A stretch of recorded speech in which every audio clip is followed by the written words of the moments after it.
All right, everybody. Thanks for joining me today. Today I'm going to talk about. I have a couple topics that I want to talk to you about. Hopefully, you've watched some of my older uh, BPO videos on my channel, um, and I don't want to repeat myself. So I thought I'd go in a little more depth on a couple of things for you.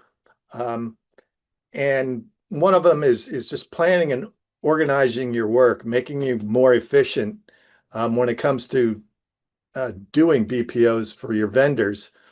Um, if you've done any BPOs already, you probably know that it doesn't pay all that great. Uh, a typical BPO is going to pay you maybe $50. Sometimes it's even a little bit less than that. I try and target um, getting a BPO done in about an hour, maybe a little bit more. Uh, and in order to do that, you got to be efficient. You know, if I can make $50 an hour, it's almost worth it.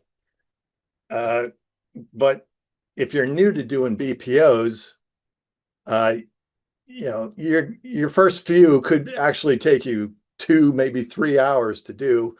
And I've talked with some folks who just were at their desk crying because they couldn't get it done without taking all day.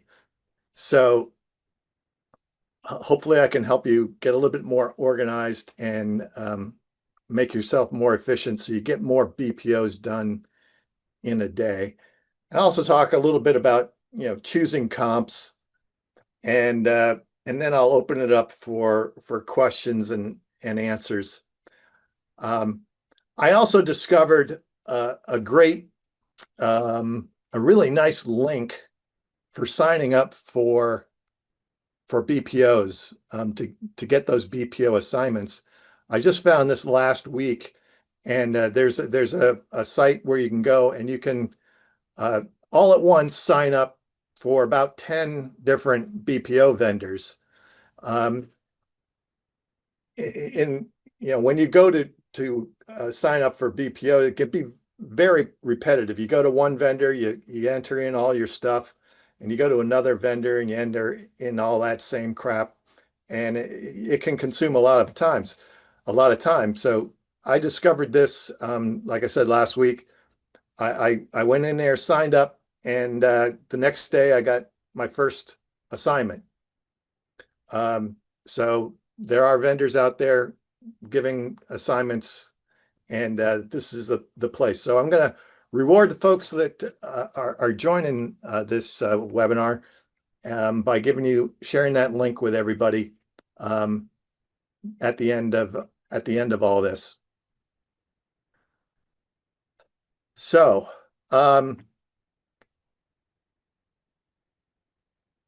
getting organized. When I get an assignment from one of my vendors, the first thing I do is I create a folder specifically for that address, and I put it right on my Google Drive. You could put it on anything equivalent to that. But first thing I do is I create a folder for it, because that's where I'm going to put all the photos that I'm going to take. I'm going to put my uh, property records, the tax records, MLS sheet for that property. If all BPOs are going to ask you if that property is either listed for sale or it has been listed for sale recently. So you're going to want that document in a folder where you can easily find it. Hopefully you're getting enough volume that you can go out and take your photos and look at the properties with more than one at a time. Right now, volume is a little bit light, but I've done as many as 8 BPOs in a day. So what I want to do is and whether I'm doing one at a time or 8, in a day, I'm gonna map it out. I want to know where I'm going. I'm not going to just get in my car and have GPS tell me where I'm going. I want to know ahead of time what neighborhood I'm going to, um, what the situation is. Am I at the end of a dead end road in a really not great part of town? So I want to know a little bit about the property before I go out and take photos of it. So I'm gonna map out my day. Hopefully it's two, three, maybe four, and I can knock them out in the least amount of time. And then once I've taken my photos, I'm gonna move them from my phone over to my folders. Um, when it comes to data entry, that can be the real um, uh, time-consuming aspect of doing BPOs. Um, you end up doing a lot of cut and paste, um, a lot of typing yourself. When I was doing 30, 40 a week BPOs, what I did was I hired somebody to do data entry for me. That is perfectly legal to do. You're not going to get in trouble with your BPO vendor if that person that you hire is just doing data entry. Um, you choose the comps, you tell them, put in the addresses, put in the bedroom count, the square foot for living area, the lot size, all that time consuming stuff you can have an admin do, and you're gonna pay them whatever the going rate in your market is. But certainly it should be less than whatever you value your time. So uh, if you've done BPOs for a while, you get solicited by folks overseas that will do the BPOs for you, they say. But um, if you ever get caught paying somebody to do BPOs for you, you'll never get another BPO assignment again, much less REO business, which is why we do BPOs in the first place. So if you get to the point where you're getting volume, consider hire somebody to do data entry for you. And there's even software out there available. I've never used it because I would rather have a human being do it. And it's also, there's a cost involved. As long as you have the volume come in, and it might pay for BPO data entry software, but as long as there's compatibility with your vendor and that software, it could work. I know some people that use it and have mixed results with it. But there is stuff out there. You can, if you want to experiment it, go ahead. That's fine. So let's talk about choosing your comps, because that's really the foundation of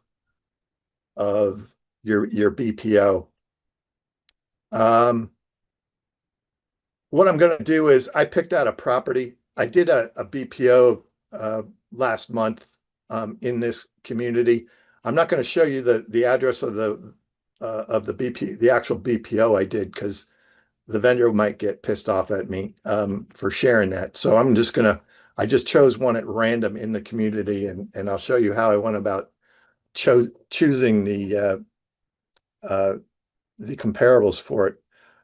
First thing I did was I go into public records and to find out the particulars of that unit. This is the address. It's in Deerfield Beach, Florida. It's a villa. How about now? Thank you. You see it? All right. Hopefully, when I change pages again, you'll see it all. Um, Chris has joined us. I talked to him earlier. So, all right. So, for the folks just joining us, the first thing I've done is I've looked up the property on public records, and I'm looking at it. I'm looking for a property that matches a fit. It's in a 55 and older community with 1,000 square feet, 2 bedrooms, 2 baths. So I'm going to my MLS, and what I often do first is just enter the address in here.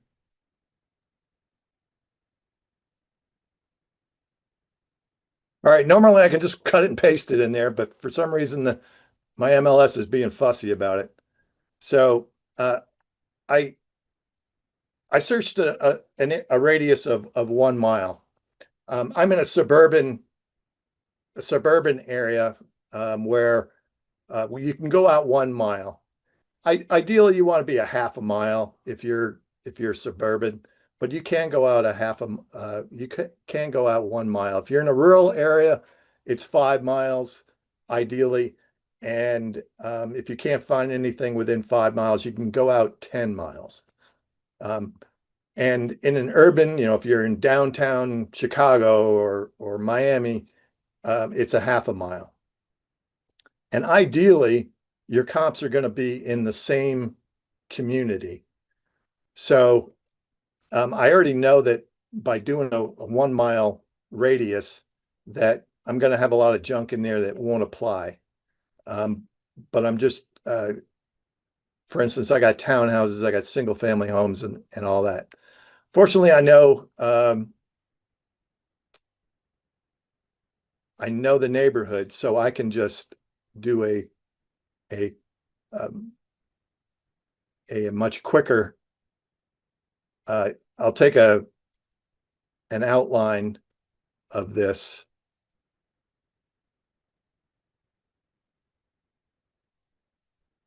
Here it is. It's got kind of funky borders, so I use this Paragon polygon tool, and this will only give me comps in the community.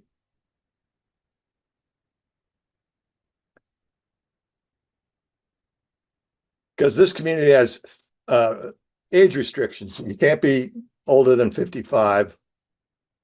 And that'll definitely have an effect on its value.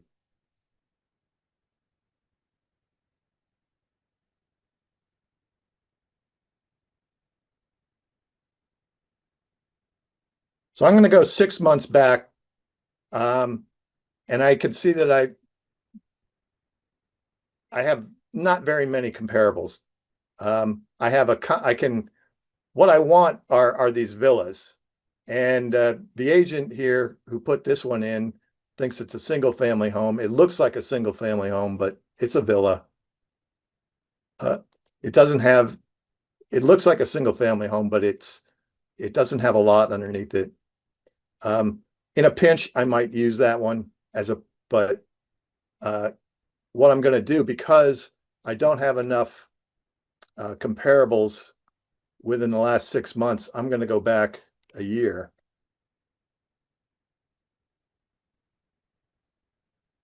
There we go. So let's see.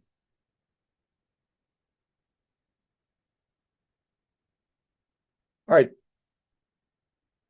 The agent who put this in called this a townhouse. It's obviously not a townhouse. It's a villa. It's an attached 1 story. So I'll use that. I'll use this one here. That's not a single family home. That's a villa. And one more here.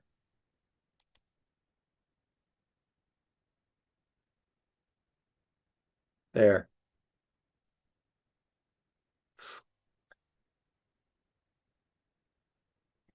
So So there's the three sold comps I'm going to use. Backing up a little bit, when I told you, what I do before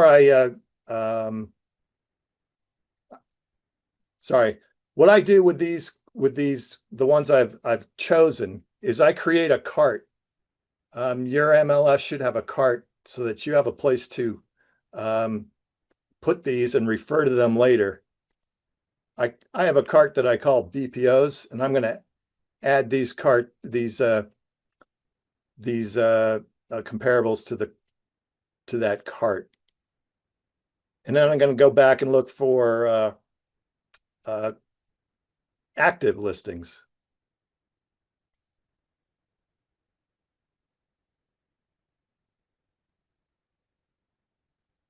This should be a little bit easier to find than closed sales. Here's one that matches. It's the same size, same bedroom count. Here's another one. Somebody says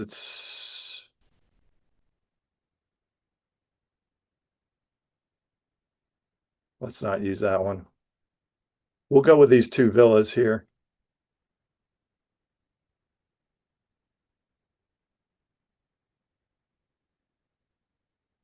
Yeah.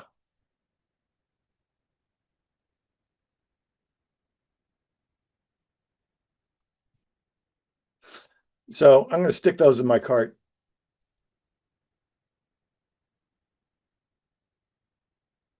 And then I can, if I get halfway through my report and I need to go find some help with a buyer of one of my clients, and I need to come back to do this BPO later, I can find my comparables easily just by going to my cart. So when it comes to choosing comparables, you want to take a look at the property and figure out what is the feature about it that is going to affect its value most.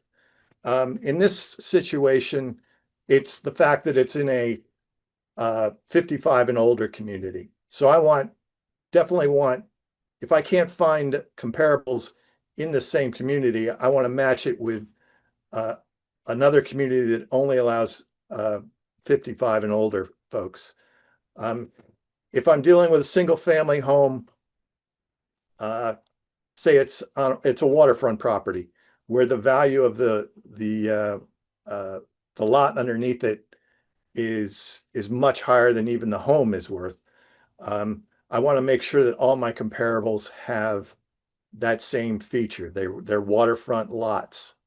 If I'm dealing with acreage somewhere, I want to match the acreage to the comparables, because that's the feature that's going to have the most effect on value.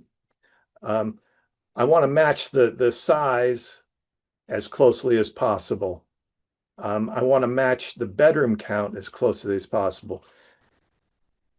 I'm not going to use a one bedroom because there's a big difference between a one bedroom and a two bedroom when it comes to marketability. One bedrooms are very are harder to sell than two bedrooms. So I'm going to avoid using a one bedroom, even though they're pretty close in size and location. So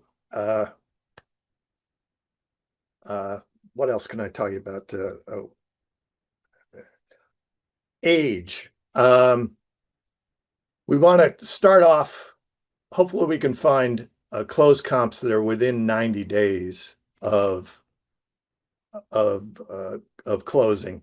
If we can't find them within 90 days, we'll back up to 180. And if we can't find them within that time frame, we'll go back as far as 18 months. But when you go outside of norms like that, you want to make sure that you make comments in the BPO itself as to why you had to do that.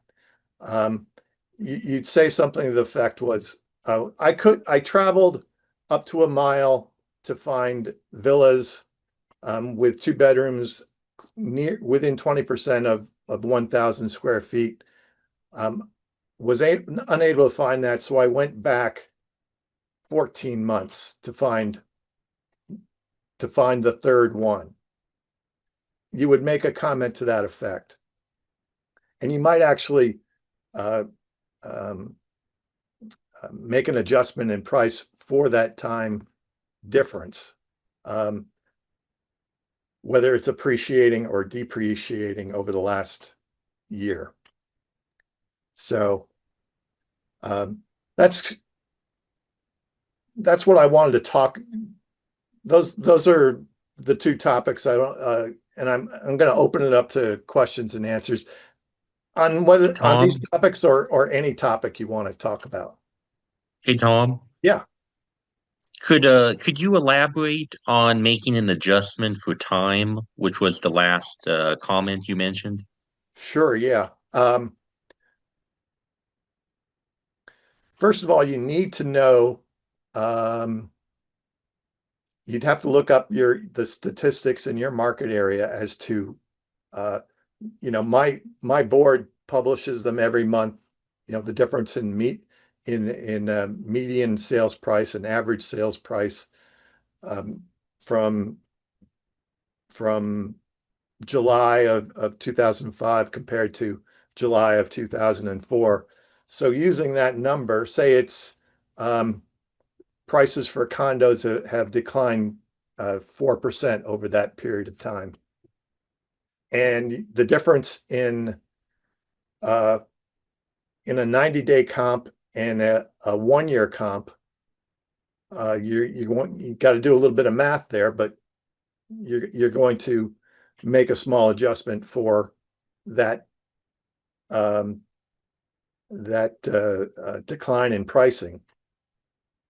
That's how you come up with that figure is you look up what's happening in your marketplace and uh, and you make that you do that algebra and you come up with a number to adjust downward or upward depending on the situation. I hope that answered your question. Thank you. Sure. Any others? Um, So I don't know if this already, but are you at any time like driving past these properties, checking out the neighborhood, or kind of walking the lot at all? You don't want to walk on the property. Um, don't turn around the driveway. Don't walk around. Don't walk on the property to take pictures. Sometimes sometimes you can't see the property from the road. Um, so you'll take several pictures, as many as you can, and make commentary in the BPO that you didn't want to trespass on the property to take all the required pictures. These are the only photos that I could take from the road. Um, so when you're out taking pictures, I try and be as stealthy as possible. I don't like people asking me questions. Um, I try to do it as quickly as possible without compromising the photo. Um, I'm ready when I get to the I'm ready when I get to the property to take the picture from my car, rather than get out and start taking a bunch of pictures. Because some people can get upset about it, especially the owners of the property. But some neighbors can be very protective as well and curious and want to know why you're taking pictures of their neighbor's property. And some people just like to be a nuisance just for the fact, just because that's their personality. Um, so I try and get in and out as quickly as possible. Uh, if I'm at the end of a dead end road, I want my car pointed in so I can make a quick escape. Um, if I can't, if I've been in situations where there's people just hanging out in front of their house all day long, and you can't take a picture without drawing attention from the wrong people. So I've just set my phone on video and done a really slow drive by, and then later I pulled out pictures from the video. You Hey, got to use Tom, your imagination sometimes. Yeah. let's say we're doing a drive-by and there's a group or multiple individuals outside in front of the property. Would it be any type of violation of privacy to take photos of them included in the property photos? I mean, what goes for that type of situation? Well, a lot, uh, you're not supposed to have people in the photos. And just about every vendor will tell you that. And it can, if there's always people in front, it can be inconvenient for you to uh, keep going back to that property, and expensive, your time is money. Um, sometimes you got to go real early in the morning. Sometimes you got to go towards dusk or whatever to get that photo. Um, if you're uh, inclined, if you're, technically savvy, you can Photoshop them out, maybe. I've never had to do that. I've never had a situation where I couldn't get a picture without people in it, but I could see where it could happen, because I've had to go back to properties a couple of times just to avoid the neighbors. Um, so yeah, you got to use your imagination sometimes. But avoid photo people in the photos at all costs. Any other questions? What about household pets? Yeah, pets are no big deal. And same with cars. Sometimes there's going to be a big RV in there in the way, or boats, or all kinds of stuff. I might black out a license plate, but um, only if it's really easily visible. Um, don't worry about pets. I don't think anybody's going to get upset about that. Hey Tom, do you often find that you have enough assignments to group together where it actually is worth your time? Like what's the cadence that you kind of get assignments? And for example, if you get one on a Monday, can you wait till Wednesday to hopefully get an extra assignment or two to actually make it worth your time? Yeah, Or sure. Most BPO vendors will give you 3 days to do it. Um, and I might not rush out to go do it. I might wait and hopefully get more assignments so that I can do that. If it's just down the street, no problem. I'll jump in my car and go do it.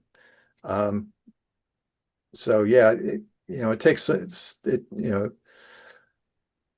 as I said, when at my peak, when I was doing 30 or 40 a week, and I had an admin to do data entry, I would do as many as 8 in a day, map them out so that I could do it in the least amount of time, and knock them out, and then go back um, and then start choosing comps the next day.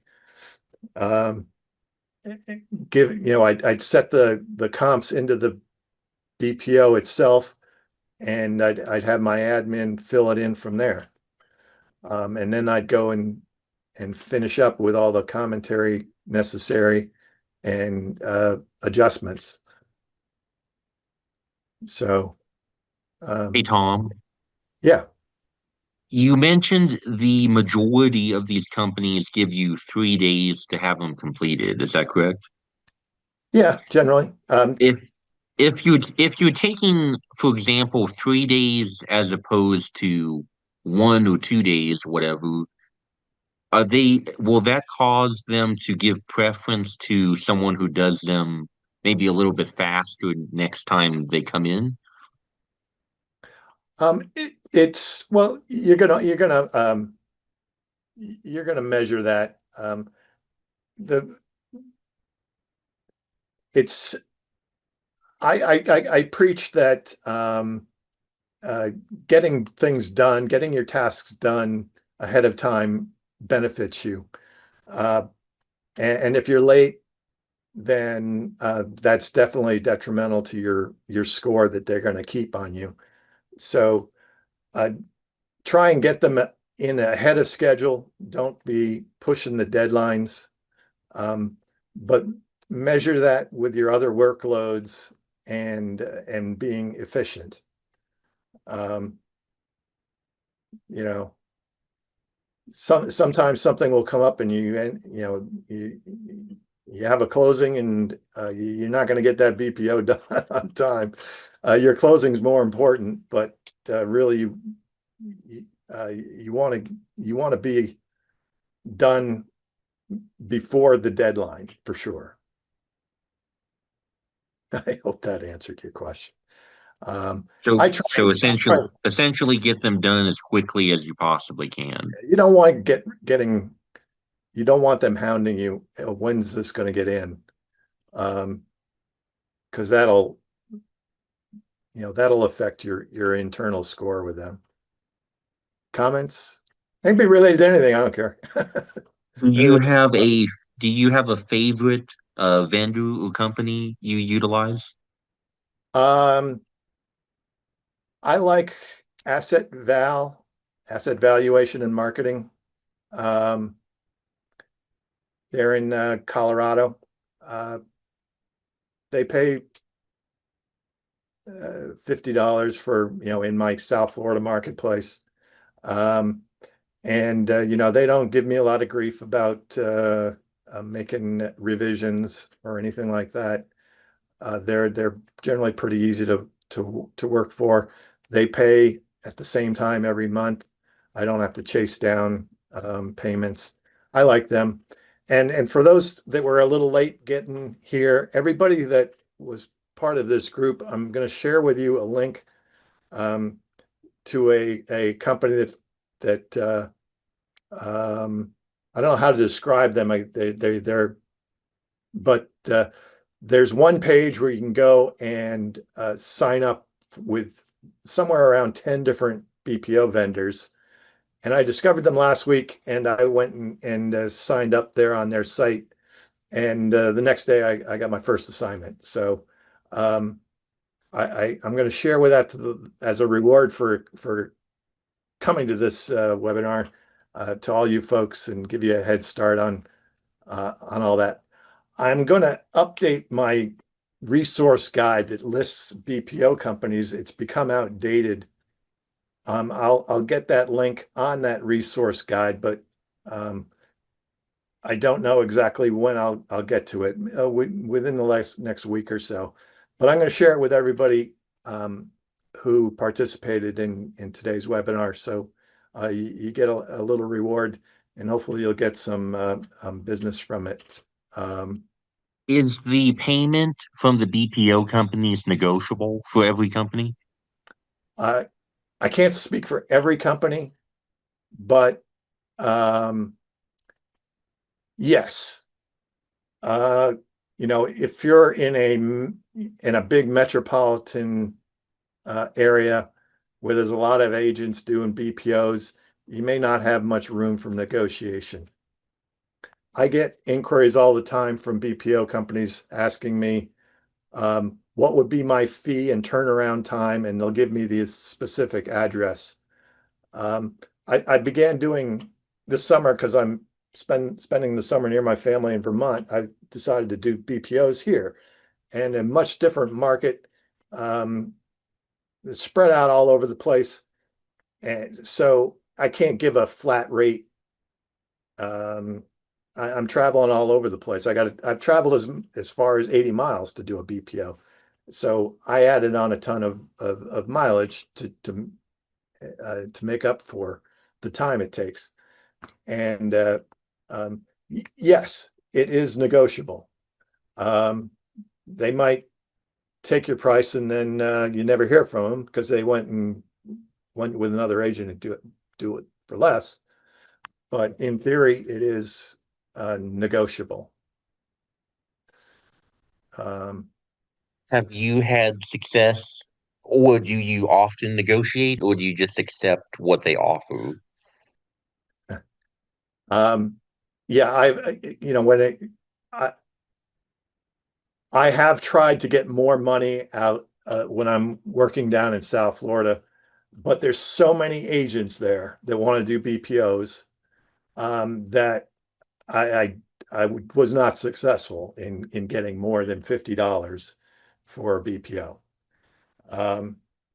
I found that in my more rural market of Vermont, no problem getting whatever, pretty much what I want, because there's just not enough agents willing to do them. So you might try and negotiate and lose out a few times, but that's not to say that it won't come back to you and ask you again what your fee is and turnaround time.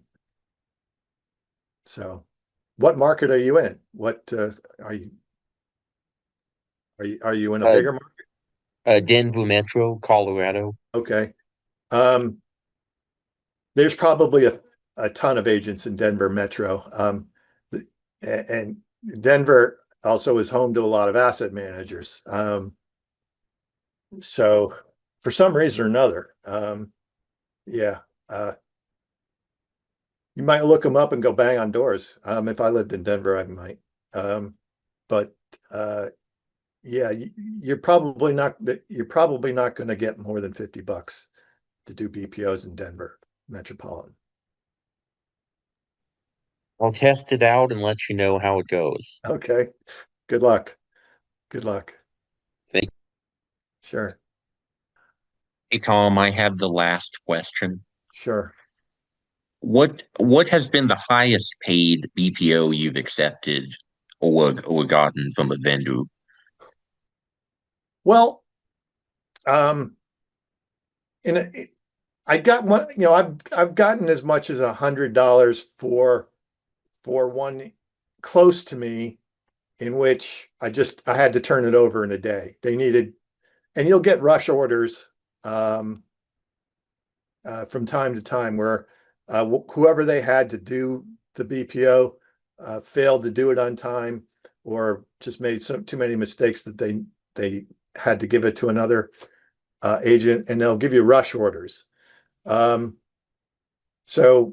I said, all right, I'll do it for $100. I can get it done tomorrow. And it took me an hour. So I thought that was a pretty good deal. If you do interior BPOs, that means more work. You got to go into the house, take photos, and if there are repairs needed, you got to assess those repairs and make commentary. Those can take longer. They definitely take longer. So you might be able to negotiate an interior BPO fee easier than a drive-by BPO fee. Is your preference drive-bys? Not necessarily.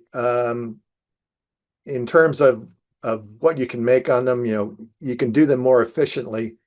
If you get an interior BPO and you do it well, then those are more likely to get you an REO listing. A lot of these BPO, now I can go off into tangents, but a lot of just because you're doing BPOs doesn't mean you're going to get REO listings. Some BPO vendors, that's all they do. They have nothing to do with REO. They're called BPO mills, and they're not going to, if you do BPOs for these companies, they're not going to lead to an REO.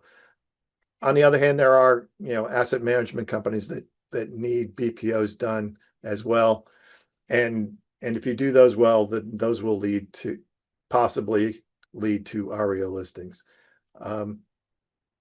And an interior BPO is more likely to lead to an REO than a drive-by, because in order to get into it, there's got to be cooperation. Either the property is already vacant, or the whoever's in the property is cooperating. So,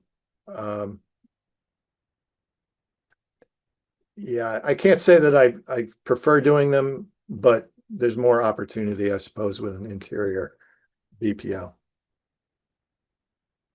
You can show the quality of your work, especially if it needs a lot of repairs and you need to make those estimations on repair work.